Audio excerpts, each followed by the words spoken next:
Hi, I'm Jan Ozer.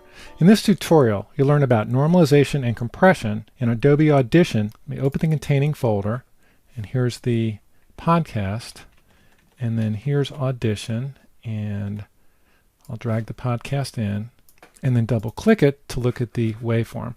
Now, if you've never looked at a waveform before, this is a graphical representation of the volume in the file. And the closer you get to the edges over here, and the edges are 0 dB, so these are all minus numbers. 0 dB is the loudest you can get both on the top and the bottom. This is a mono file, which is pretty typical for podcasts. They're speaking into mono microphones, no reason to distribute stereo. But the audio volume is very, very low. Now you can fix this a bunch of different ways, and let's look at one of them. We could just come in here to Effects, Amplitude, and Compression and just amplify the file. And let's say we amplify it by 25 decibels or 25 dB. What we see is flat lines here, which is called clipping.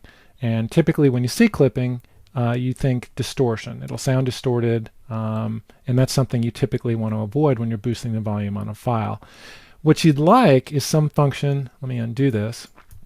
What you'd like is some function that boosted the volume of the entire file as much as possible without introducing distortion into it. And that, in essence, is what normalization does.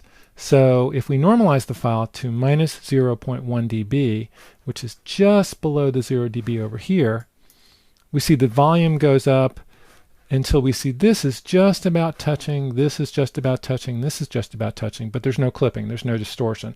Now, there's one other function I want to talk about. That's normalization. And the function I want to talk to you about is compression, which solves a little bit of a different kind of problem. So this is a narration that I did for an internet project. And it talks about Premiere Pro and CS5. And if we look at the waveform, the levels look pretty adequate. We're down here in the minus 1 dB range. Here we're a little bit higher. On top we're a little bit lower. But overall you would look at this and say, well, if we apply normalization, we're not going to get that much of a boost. So we normalize, and we see, yeah, we push this down to the 0 dB level, but we really don't see that big a change in the file. Let me undo this with a Control-Z and redo with a Control-Shift-Z and kind of go back and forth for you. And we're not seeing a big change at the extreme of volume levels, and we're seeing very minimal change inside here in the middle of the file itself. What I want to do here is I want to make the entire voice sound more robust. Kind of like those car ads that have this impossibly, masculine voice that is fake, but you don't really know how they're doing it. Well, they're doing it with a function called compression. And choose Effects, Amplitude and Compression, and Multiband Compressor. Now this is a different kind of compression than streaming compression. This is an AAC or MP3. This is audio compression.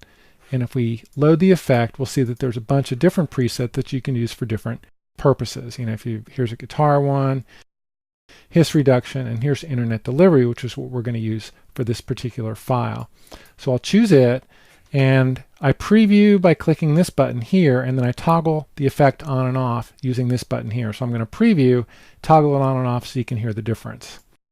Going back to Premiere Pro, you can also drag a sequence into the Adobe Media Encoder. Just click the sequence, drag it a bit, switch back over to the Adobe Media Encoder. Here it is.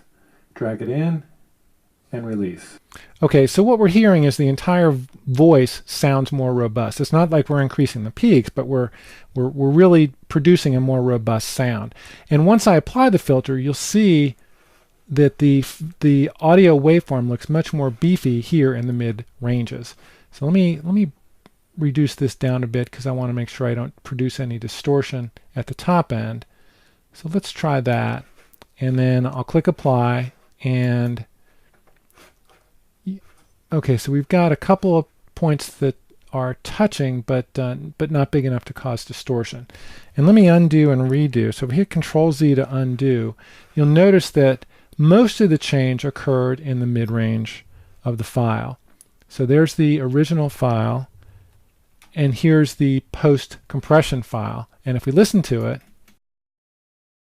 going back to Premiere Pro, you can also drag a sequence into the Adobe Media Encoder. Okay, and let me undo it.